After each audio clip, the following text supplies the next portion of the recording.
हाँ इल्ली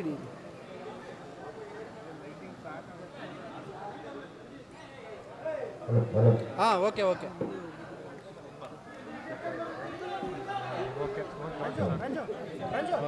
ಇಲ್ಲಿ ಇಲ್ಲಿ ಬೇಕು ಬೇಕು ಬೇಕು ಸರ್ ಬೇಕು ಹಾಂ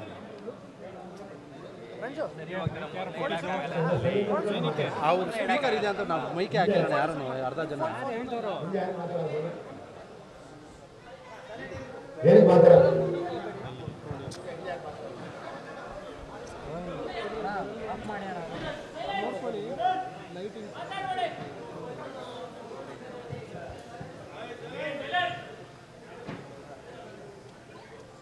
ಬಿಡ್ರೋ ಏನೋ ಮಾಡ್ತಾ ಇದ್ದೀವಿ ಇಷ್ಟೊತ್ತು ಏನೋ ಮಾಡ್ತಾ ಇದ್ರಲ್ಲಿ ಮೆಜರ್ಮೆಂಟ್ ಗೊತ್ತಿಲ್ಲ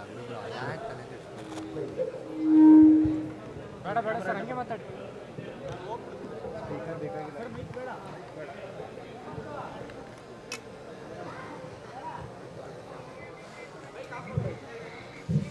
Viji okay okay brother brother ಯಾರ್ಕೆಲ್ಲ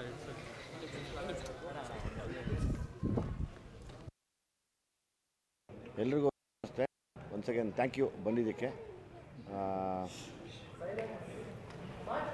50ನೇ ವರ್ಷದ ಹುಟ್ಟುಹಬ್ಬ ನಾನು ಅಂದಂತೆ ತಾಯಿ ಮಡ್ಲಲ್ಲಿ ಆಚರಿಸ್ಕೋಬೇಕು ಅನ್ನೋ ಆಸೆ ನನಗೆ. ಅವ್ರು ಇನ್ನೂ ಜೀವಂತವಾಗಿದ್ದಾರೆ, ಸೊ ಹಾಗಾಗಿ ಅವ್ರ ನೆನಪುಗಳು ಇಲ್ಲಿರುತ್ತೆ.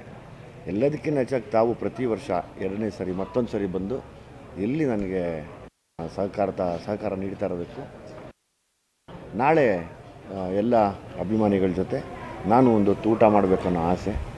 ಯಾಕೆಂದರೆ ಅವರು ನಮ್ಮನ್ನು ಸಾಕಿ ಸಲಗಿದ್ದಾರೆ.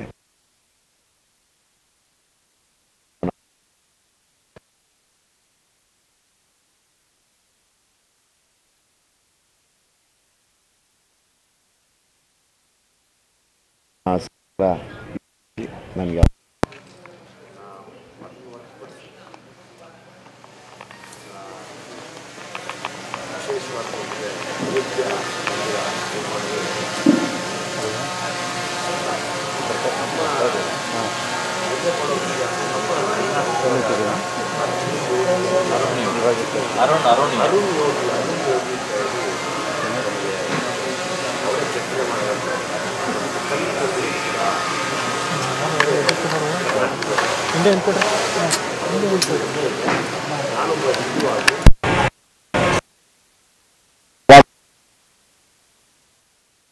ಜಪ ಮಾಡ್ತೀವಿ. ರಾಮ ಯಾರು ಗೊತ್ತಿಲ್ಲ, ಎಲ್ಲ ಮರಗಳಲ್ಲೂ ರಾಮ ಅದನ್ನೇ ಹೇಳ್ಕೊಡೋರು. ನಮ್ಮ ತಾಯಿ ತಂದೆ ಕೊಟ್ಟಿದ್ರು. ನನಗೆ ರಾಮ ಸೀತೆ ಇಲ್ಲಿದ್ದಾರೆ. ಸೊ ಹಾಗಾಗಿ ಇವತ್ತು ನೀವು ಬಂದಿರೋದು ತುಂಬ ಖುಷಿಯಾಗಿದೆ. ಆ್ಯಸ್ ಇಟ್ ನಾವೆಲ್ಲ ಸೇರಿ ಜನಕ್ಕಿಂತ ಹೆಚ್ಚು ಒಂದು ಹೇಳಿ ನಾನು ಕರೆಯೋಕ್ಕೆ ಇಷ್ಟಪಡ್ತೀನಿ. ಎಲ್ಲರ ಪರವಾಗಿ ಹುಟ್ಟುಹಬ್ಬ ಶುಭಾಶಯಗಳು. ಒಳ್ಳೆಯದಾಗಲಿ ನಿಮಗೆ. Thank you.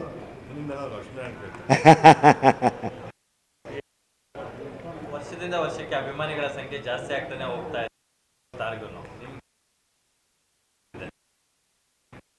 ದುಪ್ಪಟ್ಟಾಗ್ತಾ ಹೋಗ್ತದೆ, ಅಭಿಮಾನಿಗಳ ಸಂಖ್ಯೆ ಜಾಸ್ತಿ ಆಗ್ತದೆ. So usually Nandi links ground ಅಲ್ಲಿ ಅಭಿಮಾನಿಗಳನ್ನ ಕರೆದು ಅಲ್ಲಿ ಒಂದು ದೊಡ್ಡ ಬರ್ತ್ಡೇ ಸೆಲೆಬ್ರೇಷನ್ ಮಾಡೋದು ಈಗ ಪ್ರಸಿದ್ಧಿ ಆಗಿದೆ ಸ್ಯಾಂಡಲ್ವುಡ್ ಅಲ್ಲಿ. ನೀವು ಕಳೆದ ವರ್ಷದಿಂದ ಇಲ್ಲೇ ಮಾಡ್ಕೋಬೇಕು ಅಂತ ಒಂದು ಯಾಕೆ ಅನಿಸ್ತು? ಅದು ನಮ್ಮ ತಾಯಿ, ನಾನು ಎಲ್ಲ ಒಟ್ಟಿಗೆ ಇದ್ದವರು. ನಮ್ಮ ತಾಯಿ 23 ದಿವಸ ಅವರೇನು ಸಾವು ಬದುಕಿನ ಮಧ್ಯೆ ಹೋರಾಡ್ತಿದ್ರು, ಅವಾಗ ಅದನ್ನು ತೋಡಿ ತುಂಬ ನಾವು 4 ಜನ ಮಕ್ಕಳು ಕೀರ್ತಿ ಸಮೇತ ತುಂಬ ಸಫರ್ ಮಾಡಿದ್ವಿ. ನಾವು ಅವ್ರನ್ನ ಬಿಟ್ಟಿರೋಕ್ಕೆ ಅಟ್ಲೀಸ್ಟ್ ವರ್ಷದಲ್ಲಿ ಬರ್ತಾ ಇರ್ತೀವಿ. ಬಟ್ ನಾನು ಹುಟ್ಟಿದ ಹಬ್ಬ ಅಂದ್ರೆ ಎಲ್ಲ ಸೇರಿ ಇವತ್ತೆಲ್ಲ ಅಲಂಕಾರ ಮಾಡಿದ್ದೆ ನಮ್ಮ ಅಕ್ಕ, ನನ್ನ ತಂಗಿ, ಒಬ್ಬಕ್ಕ ಇನ್ನು ಅಲಂಕಾರ ಅವರು ಶ್ರದ್ಧೆಯಿಂದ ಅಲಂಕಾರ ಮಾಡಿಸಿದ್ರೆ ನಮ್ಮನ್ನು ಬಿಟ್ಟೋಗ್ತಾ ಇಲ್ಲ. ಅದು ಇಲ್ಲಿಗೆ ಅಮ್ಮನಿಗೆ ಯಾವಾಗಲೂ ನೀವು ಒಳ್ಳೇದು ಮಾಡ್ತಾರೆ, ಅದು ಹಂಗೆ ಆಗ್ತಾಯಿದೆ ನೀವು ಹೇಳ್ದಂಗೆ. ಎಲ್ಲರೂ ನಿಮ್ಮನ್ನ ಬ್ಲ್ಯಾಕ್ ಕೋಬ್ರಾ ಅಂತ ಕರೀತಿದ್ರು, ದುನಿಯಾ ವಿಜಯ್ ಅಂತ ಕರೀತಿದ್ರು, ಈಗ ಸ್ಯಾಂಡಲ್ವುಡ್ ಸಲಗ ಅಂತ ಕರೀತಾರೆ. ಬಟ್ ನಾವೇನೋ ಕೇಳ್ಪಟ್ವಿ, ನನಗೆ ವಿಜಯ್ ಅನ್ನೋ ಹೆಸರು ಬೇಡ, ನಮ್ಮ ತಾಯಿಯ ಕೊನೆಯ ಆಸೆ ಆಗಿತ್ತದು, ಇವತ್ತಿನ ನಾನು ವಿಜಯ್ ಕುಮಾರ್ ಅಂತ ಹೆಸರು ಬದಲಾಯಿಸ್ಕೊತಾ ಇದ್ದೀನಿ ಅಂತ ಹೇಳಿ. ಹೌದು, ನನ್ನ ಹೆಸರು ಇರೋದೇ ವಿಜಯ್ ಕುಮಾರ್ ಅಂತ.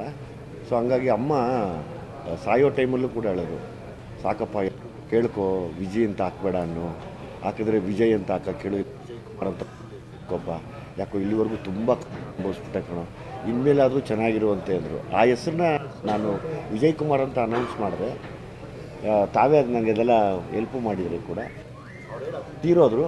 ಬಟ್ ನನಗೆ ಗೆಲುವು ಸಿಕ್ಕ ವಿಜಯ್ ಕುಮಾರ್ ಟೈಟಲ್ ಹಾಕಿದಾಗಿಂದ ನೀವು ಒಳ್ಳೆಯದಾಗಿದೆ. ಹೌದಾಗಿದೆ, ವಿಜಯ್ ನನಗೆ ಅದು.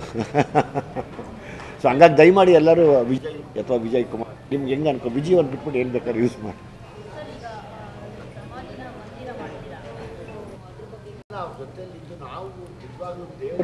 ದೇವರನ್ನ ನೋಡಿದ್ದು ನಾನು ನಮ್ಮ ತಾಯಿ ನಮ್ಮ ತಂದೆಯಲ್ಲಿ ಮಾತ್ರ, ಅದು ಬಿಟ್ಟರೆ ನಾನು ಎಲ್ಲೂ ಕಾಣಲಿಲ್ಲ ನನಗೆ. ಸೊ ಹಂಗಾಗಿ ನಾವು ಅಷ್ಟು ಜನ ನೋಡಿದ್ದೀವಿ ಆ ದೇವ್ರನ್ನ. ಸೊ ಆ ದೇವ್ರನ್ನ ವರ್ಷಕ್ಕೊಂದ್ಸತಿ ಈಗ ಅಲಂಕಾರ ಮಾಡಿ ಎಲ್ರಿಗೂ ತೋರಿಸೋಣ ಅನ್ನೋ ಆಸೆ ನನಗೆ. ಆಮೇಲೆ ಎಲ್ಲರೂ ಇನ್ಸ್ಪೈರ್ ಆಗಲಿ ಅನ್ನೋ ಆಸೆ ಕೂಡ ಇದೆ. ಅಂದರೆ ತಾಯಿ ತಂದೆ ಎರಡು ಕಣ್ಣಿದ್ದಂಗೆ, ತುಂಬ ಕಷ್ಟ ಅವ್ರನ್ನ ಕಳ್ಕೊಂಡ್ರೆ, ಎರಡು ಕಣ್ಣು ಹೋಗ್ಬಿಟ್ಟಂಗೆ, ಅಂದರೆ ಚೆನ್ನಾಗಿದ್ದು ಕೂಡ್ರಾಗೋದಂಗೆ ವಿಚಾರ. ಸರ್ ಈಗ ಅವರು ಕೊನೆ ಮೂಮೆಂಟಲ್ಲಿ ನೀವು ಅವ್ರು ಸೇವೆ ಮಾಡಿದ್ದು ನಾವೆಲ್ಲ ನೋಡಿದ್ದೀವಿ. ಹೌದು, ತುಂಬ ಅದ್ಭುತವಾಗಿ ಸೇವೆ ಮಾಡಿದ್ರು. ಆದರೆ ಒಂದು ಫೈನ್ ಟೈಮ್ ನಮ್ಗೆ ಗೊತ್ತಿರಲ್ಲ ಅವ್ರ ಅರಿವು ಏನು ಅನ್ನೋದು, ಅವ್ರು ಹೋದ್ಮೇಲೆ ಅದು ಅರಿವು ಗೊತ್ತಾಗುತ್ತೆ. ನಿಮಗೆ ಆ ಅರಿವಾಗಿದ್ದು ಹೇಗೆ? ನಂಗೆ ತಂದೆ ತಾಯಿ ಭಾರಿ ಮುಖ್ಯ, ನಾನು ಚೆನ್ನಾಗಿ ನೋಡ್ಕೋಬೇಕು, ಇಷ್ಟು ದಿನ ಏನೋ ರೇಗ್ಬಿಟ್ಟೆ, ಬೈದ್ಬಿಟ್ಟೆ, ಅದು ಆ ಥರದ ಸಫರ್ ಅಥವಾ ಫೀಲ್ ಆಗೋಂಥ ವಿಚಾರ ಯಾವಾಗ ಆಗತ್ತಾ? ಆ ಥರದ್ದು ಯಾವುದೂ ಇಲ್ಲ. ನಾನು ನಮ್ಮ ಅಕ್ಕನಿಗೆ ಯಾವಾಗಲಾದರೂ ಫೋನ್ ಮಾಡಿ ಅಮ್ಮ ಬೇಕು ಅಂತ ಹೇಳ್ತೀನಿ, ಅವಳು ಸಮಾಧಾನ ಮಾಡ್ತಾಳೆ. ನನಗೆ ಇನ್ನೊಬ್ಳು ಅಕ್ಕ ಇವಾಗಲೂ ಮಾಡ್ತಾಳೆ. ಅಥವಾ ಕೀರ್ತಿ ನೋಡ್ತಾಳೆ, ಯಾಕೆ ಇಲ್ಲ ಇಲ್ಲ ಜ್ಞಾಪಕ ಬರ್ತಾಳೆ, ಆಯಿತು ಸುಮ್ಮನೆ. ದುಃಖ ಆದಾಗ ನಮ್ಮ ಅಕ್ಕನಿಗೆ ನನ್ನ ಅಮ್ಮನ ನೆನಪಾದಾಗ ನನಗೆ ಮಾಡ್ತಾರೆ. ನನಗೆ ಬೇಕು ಅಂದಾಗ ಫೋನ್ ಮಾಡಿ ಕೇಳ್ತೀನಿ, ಅಮ್ಮ ತುಂಬ ಜ್ಞಾಪಕ ಬರ್ತಾಯಿದೆ ಅಕ್ಕ, ಆಗ್ತಾ ಗೊತ್ತಿಲ್ಲ. ಯಾವ ಅಡುಗೆ ತುಂಬ ಮಿಸ್ ಮಾಡ್ತಾರೆ ಅಮ್ಮಂದ? ಅಮ್ಮ ಮಾಡ್ತಿದ್ದ ಎಲ್ಲ ಅಡುಗೆನೂ ತುಂಬ ಚೆನ್ನಾಗಿರುತ್ತೆ ನನಗೆ. ಅವರೇ ಅಲ್ವಾ ಈ 50 ವರ್ಷನೂ ಚೆನ್ನಾಗಿರಂಗೆ ನೋಡಿ. ನಮ್ಮ ಅಪ್ಪ ಅಮ್ಮ ಕಷ್ಟದಲ್ಲಿ ದುಡ್ಡು ತಂದು ಹಾಕಿರೋದೇ ಇವತ್ತು ನಮ್ಗೆ ಹಂಗೆ ಶಕ್ತಿಯುತವಾಗಿ ಇಟ್ಕೊಂಡಿರೋದು. ವಿಜಯ್ ಸರ್, ಈಗ ತಂದೆ ತಾಯಿಗೆ ಒಂದು ಆಲಯ ಕಟ್ಟಿಸೋದು ಬೇರೆ, ಆಲಯ ಕಟ್ಟಿಸಿದ ಮಾತ್ರಕ್ಕೆ ಅದು ಪ್ರೀತಿ ಇದೆ ಅಂತ ವ್ಯಕ್ತಪಡಿಸೋದಲ್ಲ. ಸೊ ಅವ್ರು ಇದ್ದಾಗ ಅವ್ರನ್ನ ಹೇಗೆ ನೋಡ್ಕೊಂಡು ಅನ್ನೋದು ಇಂಪಾರ್ಟೆಂಟ್ ಆಗುತ್ತೆ. ನೀವು ಅದನ್ನು ಪ್ರೂವ್ ಮಾಡಿದ್ದೀರ. ಅವ್ರ ಕೊನೆಯ ದಿನಗಳಲ್ಲಿ ನೀವು ಅವ್ರನ್ನ ಮಕ್ಕಳಾಗಿ ನೋಡ್ಕೊಂಡಿದ್ದನ್ನ ವಿಡಿಯೋಗಳ ಮೂಲಕ ನಾವೆಲ್ಲ ನೋಡಿದ್ವಿ. ಕರೋನಾ ಟೈಮಲ್ಲಿ ಅವ್ರನ್ನ ಯಾವ ರೀತಿ ಆರೈಕೆ ಮಾಡಿದ್ವಿ. ಸೊ ಒಬ್ಬ ಸ್ಟಾರ್ ಆಗಿ ನೀವು ಫ್ಯಾನ್ಸ್ಗೆ ಅವರ ಪೇರೆಂಟ್ಸ್ನ ಹೇಗೆ ನೋಡ್ಕೋಬೇಕು ಅಂತ ಒಂದು ಸಣ್ಣ ಕೊಡೋದಾದ್ರೆ? ನನ್ನ ಅಭಿಮಾನಿಗಳಿಗೆ ಒಂದೇ ಹೇಳೋಕ್ಕೆ ಅವಾಗಲೂ ಕೇಳ್ಕೊತೀನಿ, ದಯವಿಟ್ಟು ಕಾಲದಲ್ಲಿ ತಾಯಿ ತಂದೆ ಮಕ್ಕಳಾಗ್ತಾರೆ, ಅವ್ರನ್ನ ಮಾತ್ರ ಚೆನ್ನಾಗಿ ನೋಡ್ಕೊಳ್ಳಿ. ಯಾವ ದೋಷ ಬರೋಲ್ಲ ನಿಮಗೆ. ಗ್ರಹಚಾರದಲ್ಲಿ ಯಾವ ದೋಷ ಇದ್ದರೂ ಬರೋಲ್ಲ. ತಾಯಿ ತಂದೆ ಚೆನ್ನಾಗಿ ನೋಡ್ಕೊಂಬಿಟ್ರೆ ಸಾಕು. ಎಲ್ಲ ಅಭಿಮಾನಿಗಳಿಗೆ ಅದೇ ಹೇಳೋದು.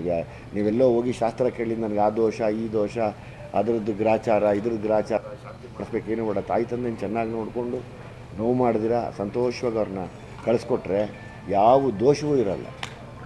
ಈ ಜಾಗನ ನೀವು ಖಾಲಿ ಇದ್ದಾಗ ನೋಡಿದ್ದೀರಿ, ಅವ್ರು ಬಂದು ಇದ್ದಾಗ ನೋಡಿದ್ದೀರಿ. ಅಂದರೆ ನನಗೆ ಹೇಗಿಷ್ಟು ವ್ಯತ್ಯಾಸ ಕಾಣಿಸಿದೆ ಅಂದರೆ, ಈಗ ಎಲ್ಲ ಪಿಕ್ಚರ್ ಮೋಡ್ ಅಂದರೆ ಶೂಟಿಂಗ್ ಮೋಡ್ ಇದೆ ಈಗ. ಹೌದು ಎಲ್ಲ ಭಾಗದ ಬರ್ತಾ ಇರೋದು ಅಥವಾ ಆಗ ಬರ್ತಾ ಇರೋದು ಶೂಟಿಂಗ್ ಟೆಕ್ನಾಲಜಿ. ಹೌದು. ಸಲಗ ಆದ ನಂತರ ಭೀಮನಿಗೂ ಸಲಗನಿಗೂ ಟೆಕ್ನಿಕಲಿ ಎಷ್ಟು ವ್ಯತ್ಯಾಸ ಕಾಣುತ್ತೆ ಅದು ತಾವೇ ನೋಡಿ ಹೇಳಬೇಕು. ಯಾಕೆಂದರೆ ನಾನು ಇವಾಗಲೂ ಅದನ್ನೇ ನಮ್ಮದೆಲ್ಲ ಪ್ರಯತ್ನಗಳು, ಅದರ ರಿಸಲ್ಟ್ಗೆ ಕಾಯ್ತು ತಾವು ನೋಡಿ. ನನಗೆ ಈ ಥರ ಮಾಡಬೇಕು ಅಂತ ಅಂದರೆ ಈ ಥರ ಡಿಸೈನು ಏನು ಆ ಥರ ಏನು ಸ್ಟಡಿ ಮಾಡಿದ್ರೆ ಏನಿಲ್ಲ. ನಾನು ಅಂದ್ಕೊಂಡ್ವಿ, ನಾನು ನನ್ನ ಟೀಮು ಎಲ್ಲರೂ. ನನಗೆ ಅನ್ನಿಸ್ತು ಒಂದು ದೇವಸ್ಥಾನ ಮಾಡಬೇಕು. ಅದನ್ನು ಅವತ್ತು ಬಂದರೆ ಒಂದು ದೇವಸ್ಥಾನದ ಫೀಲ್ ಆಗಬೇಕು. ಯಾಕಂದರೆ ಇವತ್ತು ನನಗೆ ಜನ್ಮದ ದಿನ, ಅದು ಅವರು ವಿಶೇಷವಾಗಿ ಕಾಣಬೇಕು ಅನ್ನೋ ಆಸೆ ನನಗೆ. ಇಡೀ ಪ್ರಪಂಚದ ಕಣ್ಣಿಗೆ ವಿಶೇಷವಾಗಿ ಸಾಕು. ಯಾಕೆಂದರೆ ಇವತ್ತು ಇಡೀ ಪ್ರಪಂಚ ನೋಡುತ್ತೆ ಇದನ್ನು.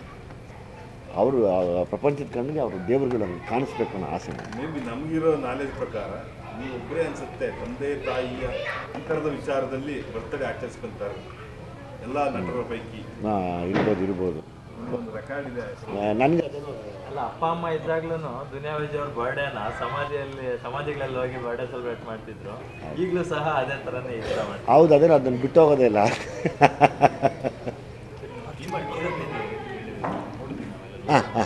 ಭಾರಿ ಇಂಪ್ರೆಸಿವ್ ಆಗಿದೆ. ಅದರಲ್ಲೂ ಒಂದಕ್ಕೂ ತುಂಬ ಭಾವ ಅಂತ ಅಂದರೆ ನೀವು ಫುಲ್ ಬಾಡಿ ಎಲ್ಲ ಬ್ಲೆಡ್ ಆಗಿ. ಹೌದು ಸರ್, ಭೀಮಾ ಟೀಸರ್ ತುಂಬ ಥ್ಯಾಂಕ್ಸ್, ತುಂಬ ಒಳ್ಳೆ ರೆಸ್ಪಾನ್ಸ್ ಇದೆ. ನಾನು ಇವತ್ತು ಒಂದೇ ಕೇಳ್ಕೊಳಕ್ಕೆ ಇಷ್ಟಪಡ್ತೀನಿ, ಆದಷ್ಟು ಜಲ್ದಿ ತೆರೆ ಮೇಲೆ ಬರ್ತೀವಿ, ಅದರದ್ದು ಡೇಟ್ ಅನೌನ್ಸ್ ಮಾಡ್ತೀವಿ ಅತಿ ಶೀಘ್ರದಲ್ಲಿ. ಇಡೀ ಭೀಮಾ ಸಿನಿಮಾ ಇವತ್ತಿನ ಯೂತ್ಸ್ಗೋಸ್ಕರ ಮಾಡಿದ್ದೀನಿ ಆ ಸಿನಿಮಾನ.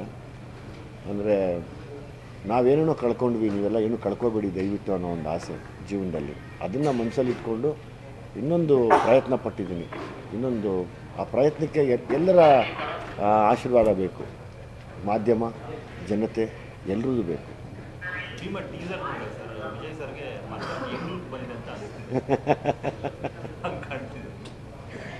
ಅದೇ ನಿಮ್ಮ ಬ್ಯೂಟಿ ಸೀಕ್ರೆಟು, ಫಿಟ್ನೆಸ್ ಸೀಕ್ರೆಟು ಒಂಚೂರು ಹೇಳ್ಕೊಟ್ರೆ ಎಲ್ಲರಿಗೂ ಯೂಸ್. ಸರ್ ಏನಿಲ್ಲ ಸರ್, ಅಂದರೆ ಎವ್ರಿ ಡೇ ವರ್ಕೌಟ್ ಮಾಡೋದು, ಆಮೇಲೆ ಜಂಕ್ ಫುಡ್ ತಿಂದೇ ಇರೋದಷ್ಟೇ ಸೀಕ್ರೆಟ್. ಹಾಂ, ಹೌದು ಹೌದು ಹೌದು.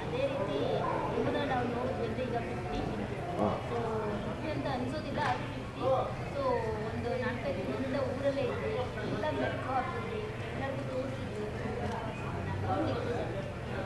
ಚೆನ್ನಾಗಿತ್ತಮ್ಮ. ನನಗೆ ಅದೇ ಈ 50 ಅನ್ನೋ ವಿಶೇಷಕ್ಕೇ ಎಲ್ಲ ಕಡೆ ಓಡಾಡಿ, ನಾನು ಚಿಕ್ಕ ವಯಸ್ಸಿಂದ ಎಲ್ಲೆಲ್ಲಿ ಓಡಾಡಿದ್ದೆ ಅದೆಲ್ಲ ಓಡಾಡ್ಕೊಂಡು ಬಂದು ನನ್ನ ಫ್ರೆಂಡ್ಸು, ಸಂಬಂಧಿಕರು ಎಲ್ಲರೂ ಮಾತಾಡಿಸ್ಕೊಂಡು ಅದನ್ನು ನೆನಪಾಗಿ ಉಳ್ಕೊಡ್ಲಿ. ಬಿಕಾಸ್ ಅಫ್ಕೋರ್ಸ್ ಇವತ್ತಿಗೆ 50 ಅವತ್ತು ಗ್ರೇಟ್.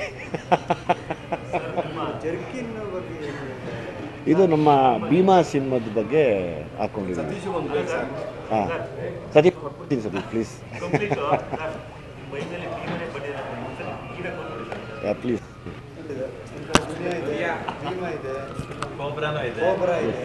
ಗಿಫ್ಟ್ ಮಾಡಿದ್ದ ನೀವು ಡಿಸೈನ್ ಮಾಡಿದ್ದು? ನನಗೆ ಡಿಸೈನ್ ಮಾಡಿಕೊಟ್ರು.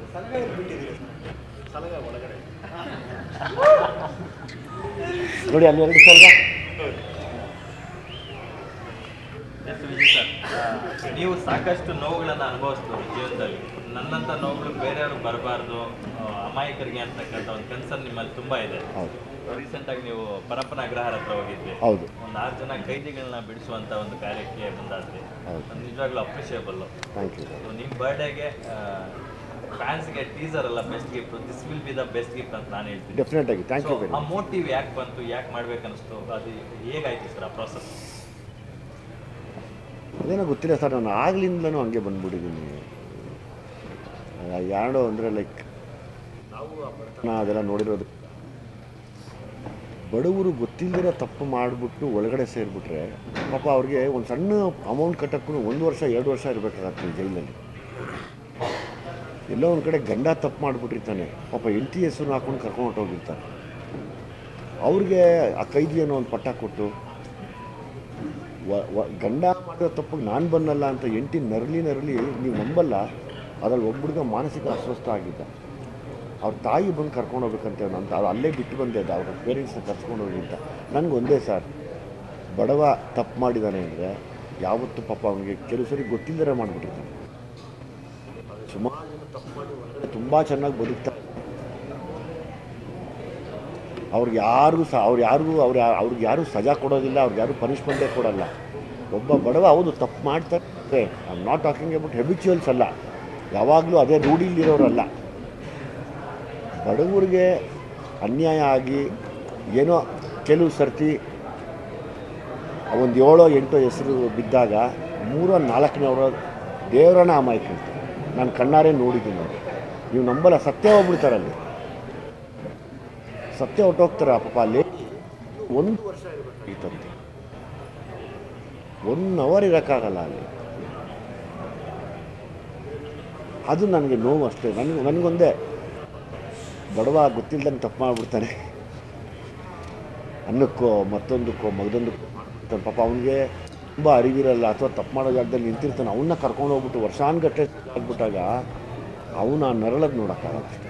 ಅವರು ಹೊರಗಡೆ ಬಂದ ಮೇಲೆ ತುಂಬ ಧನ್ಯತಾ ಭಾವ ಅರ್ಪಿಸಿರ್ತಾರೆ ನಿಮಗೆ, ಅವ್ರು ಇರ್ಬೋದು ಅವರ ಕುಟುಂಬಸ್ಥರು. ಹೌದು. ಸೊ ಅವರ ಎಮೋಷನ್ಸ್ ಬಗ್ಗೆ ಮಾತಾಡೋದು ಸರ್, ಅದಕ್ಕೆ ನಾವು ಆ ಪ್ರೀತಿಗೆ ಬೆಲೆ ಕಟ್ಟೋಕ್ಕೆ ಆಗಲ್ಲ, ಯಾವುದೇ ಕಾರಣಕ್ಕೂ ಬೆಲೆ ಕಟ್ಟೋಕ್ಕಾಗಲ್ಲ. ಆ ಒಂದು ಅವರು ಒಂದು ಬ್ಲೆಸ್ ಮಾಡೋದೇ ನಮ್ಮ ತಾಯಿಗೆ ತುಂಬ ಇಷ್ಟ ಆಯಿತು. ಒಂದು ಸರ್ತಿ ಹೀಗೆ ಮೈಸೂರಿನಲ್ಲಿ ಬಿಡಿಸಿದಾಗ ಒಬ್ಬರು ವಯಸ್ಸಾಗಿರೋರನ್ನ ಬಿಡಿಸಿದ್ದೆ. ಅವ್ರಿಗೆ ಕ್ಯಾನ್ಸರ್ ಇತ್ತು, ಅರೌಂಡ್ 68 ಇಯರ್ಸ್ ಏನೋ ಅವರು. ಸರಿ, ಅವ್ರನ್ನ ಬಿಡಿಸಿದಾಗ ನಮ್ಮ ತಾಯಿನ ಕರ್ಕೊಂಡು ಹೋಗಿ ನಿಲ್ಸಿದ್ದಾರೆ ಅಲ್ಲಿ. ಅವರೆಲ್ಲ ನಮ್ಮ ತಾಯಿಗೆ ಕೈ ಎತ್ತಿ ಮುಗಿದ್ರಮ್ಮ ನಿಮ್ಗೆ ಒಳ್ಳೇದಾಗಲಿ ಅಂತ. ನಾವಮ್ಮ ಅಂದರು, ನನಗೆ ಬೇಡಮ್ಮ, ಇವ್ನಿಗೆ ಒಳ್ಳೇದಾದ್ರೆ ಸಾಕು ಅಂತ. ಎಲ್ಲಿ ಬಂದಿದ್ದು ಈ ಥರದ್ದು, ನಾನು ಈ ಥರದ್ದು ಕೆಲಸ ಮಾಡಬೇಕು ಅಂತ ಅಂತಿದ್ದಕ್ಕೆ ಯಾವುದೊಂದು ಸ್ಪಾರ್ಕ್ ಆಗೋ ಜಾಗ ಇರೋದು? ಸರ್, ನಮಗೆ ತುಂಬ ಪರೀಕ್ಷೆಗೆ ಒಳಗಾಗಿ ತುಂಬ ನೋವು ತಿಂದಿರೋದ್ರಿಂದ ನಾವು ನೋಡಿದ ತಕ್ಷಣ ಅಮಾಯಕರಾರು ಅಂತ ಕಂಡುಹಿಡಿಯೋ ಒಂದು ಸಣ್ಣದು ಒಂದು ಜಡ್ಜ್ಮೆಂಟ್ ಇರುತ್ತೆ ಯಾವಾಗಲೂ. ಯಾಕೆಂದರೆ ನೋಡಿ, ಸುಮಾರು ಜನ ಕ್ರೈಮ್ ಮಾಡಿ ಆರಾಮಾಗಿ ಬದುಕ್ತಾ ಇದ್ದಾರೆ, ನೆಮ್ಮದಿಯಾಗಿ ಬದುಕ್ತಾ ಇದ್ದಾರೆ. ಅವ್ರು ಯಾರಿಗೂ ಪನಿಷ್ಮೆಂಟೇ ಇಲ್ಲ, ಅವ್ರು ಯಾರಿಗೂ ಇದೇ ಇರಲ್ಲ. ಬಟ್ ಕೆಲವ್ರಿಗೆ ಹಿಂಗೆ ಸಿಕ್ಕಾಕೊಬಿಡ್ತಾರಲ್ಲ, ಅವ್ರು ನೋಡಿದಾಗ ತುಂಬ ನೋವಾಗುತ್ತೆ ಮನಸ್ಸಿಗೆ.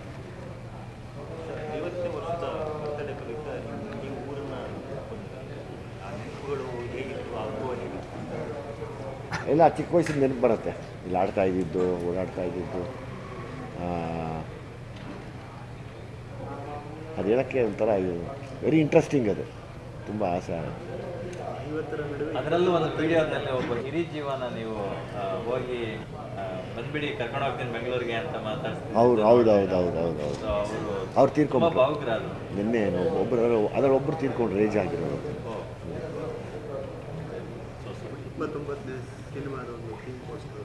ಹಾಂ, ಜಡೇಶ್ ಅವ್ರದ್ದು. ನಮ್ಮ ಜಗದೀಶ್ ಈಗ ತಿರ್ಗಾ ಪ್ರೊಡ್ಯೂಸ್ ಮಾಡ್ತಾ ಇದ್ದಾರೆ. So Jadesh direction. ಭೀಮಾ ಮುಗಿದ ಕೂಡಲೇ ಅದನ್ನು ಸ್ಟಾರ್ಟ್ ಮಾಡಿ. ಡಿಲೇ ಆಗಲಿಲ್ಲ ಅನ್ಸುತ್ತಾ? ಹಾಂ, ಸ್ವಲ್ಪ ಲೇಟ್ ಆಗಲಿಲ್ಲ ಅನ್ಸುತ್ತೆ. ಒಂದು ಸ್ವಲ್ಪ ಈ ಭೀಮಾದೆಲ್ಲ ಕೆಲಸಗಳು ಮತ್ತು ಆಫ್ ದ ರೆಕಾರ್ಡ್ ಹೇಳ್ತೀನಿ ನಿಮಗೆ ಏನು ನಡೀತದೆ. ಕತ್ಲು ಚಂದ್ರ ಏನು ಮಾಡೋದು ಒಂದೊಂದ್ಸತಿ.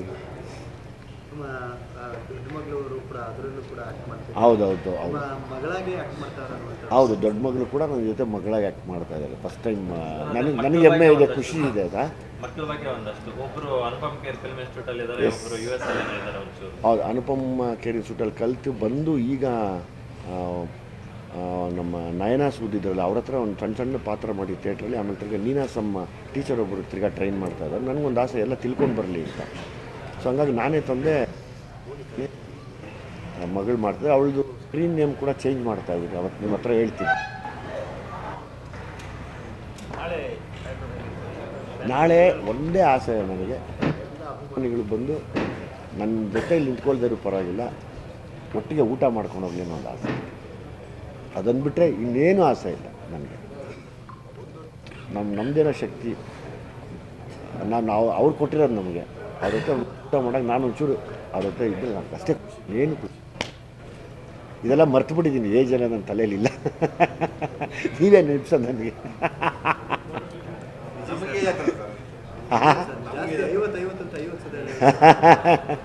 ಇಲ್ಲಿ ದುನಿಯಾ ವಿಜಯ್ ಖುಷಿಗೋಸ್ಕರ ಇಷ್ಟು ಮಾಡ್ತಿದ್ದಾರೆ ಅನ್ನೋದಕ್ಕಿಂತ ಹೆಚ್ಚಾಗಿ ರೀಸೆಂಟ್ ಆಗಾದಂಥ ಒಂದಷ್ಟು ಅಚಾತುರ್ಯಗಳನ್ನೆಲ್ಲ ನೆನೆಸ್ಕೊಂಡ್ರೆ ನೀವು ಇಲ್ಲಿ ತುಂಬ ವ್ಯವಸ್ಥಿತವಾಗಿ ಮಾಡಿರೋದು ನೋಡಿ ಖುಷಿ ಆಗುತ್ತೆ. ಒಂದು ಕಡೆ ಫೈರ್ ಇಂಜನ್ ಎಲ್ಲ ತರಿಸ್ಕೊಂಡಿರ್ತೀರಾ. ಇದೆ, ಆ್ಯಂಬುಲೆನ್ಸ್ ಇದೆ. ಸೊ ಹಂಗಾಗಿ ಯಾರಿಗೇನು ಅನಾಹುತ ಆಗೋದು ಎಲ್ಲೂ ಬೇಡ, ಯಾವ ಅಭಿಮಾನಿಗೂ ಎಲ್ಲೂ ಏನು. ಯಾಕೆಂದರೆ ನಾವು ನಮಗೆ ಅದು ಹೆಂಗೆ ಹೇಳ್ತಾರೆ, ನಿಜವಾದ ಶಕ್ತಿಗಳೇ ಅವರು. ನಿಜವಾದ ಶಕ್ತಿ ಅಭಿಮಾನಿ, ಅವ್ವ ಅಭಿಮಾನಿ ಅಂತ ನಿಜವಾದ ಯಾವ ಅಭಿಮಾನಿಗಳು ಕೆಡಕದೇ ಇರಲಿ ಅಷ್ಟೇ.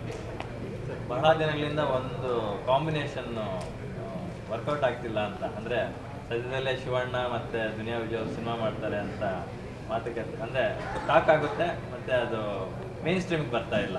ಯಾವಾಗ ಕಾಂಬಿನೇಷನ್ನು ಅಂತ ನಾನು ವೆಯ್ಟ್ ಮಾಡ್ತಾಯಿದ್ದೀನಿ, ನಿಜವಾಗ್ಲೂ ವೆಯ್ಟ್ ಮಾಡ್ತಾಯಿದ್ದೀನಿ. ನಂಗೆ ಅದೊಂದು ನನ್ನ ಲೈಫ್ ಅಚೀವ್ಮೆಂಟಲ್ಲಿ ಅದು ಕೂಡ ಒಂದು ದೊಡ್ಡ ಅಚೀವ್ಮೆಂಟ್ ಆಗುತ್ತೆ. ನಾನು ತುಂಬ ವೆಯ್ಟ್ ಮಾಡ್ತಾಯಿದ್ದೀನಿ ಶಿವಣ್ಣ ಜೊತೆ ಆ್ಯಕ್ಟ್ ಮಾಡ್ತಾರೆ. ನಂಗೆ ಮನಸಾರೆ ತುಂಬ ಖುಷಿ.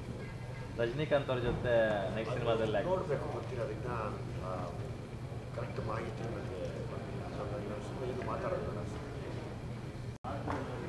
ಚೆನ್ನಾಗಿ ಬಂದಿದೆ ಟೀಸರು ಇವತ್ತು ಒಂದು ತುಂಬ ಇಂಪ್ರೆಸಿವ್ ಆಗಿದೆ. ನನಗೆ ನಿರೀಕ್ಷೆ ಹೆಚ್ಚಿದೆ ಯಾವಾಗ ಎಕ್ಸ್ಪೆಕ್ಟ್ ಮಾಡ್ತೀವಿ? ಆದಷ್ಟು ಜಲ್ದಿ ಅನೌನ್ಸ್ ಮಾಡ್ತೀವಿ ಡೇಟ್. ಅದು ಅತಿ ಶೀಘ್ರದಲ್ಲಿ ಅನೌನ್ಸ್ ಮಾಡ್ತೀವಿ ಡೇಟ್. ಕೆಲಸ ಎಲ್ಲ ಕಂಪ್ಲೀಟ್ ಆಗಿದೆ. ಹೌದು ಎಲ್ಲ ಕಂಪ್ಲೀಟ್ ಆಗಿದೆ. ಕನ್ನಡದಲ್ಲಿ ಬೇರೆ ಭಾಷೆಗೆ ಹೋಗ್ತಾರೆ.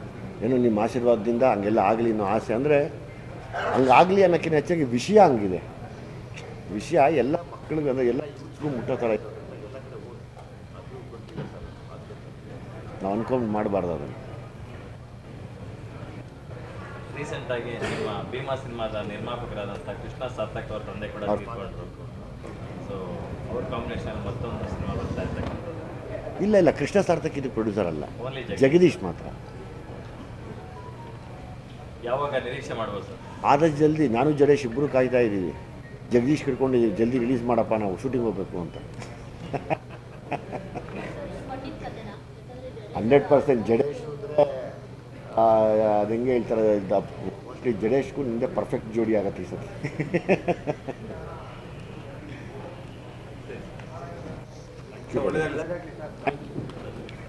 ಥ್ಯಾಂಕ್ ಯು ಸರ್, ಒಂದೇ ನಿಮಿಷ.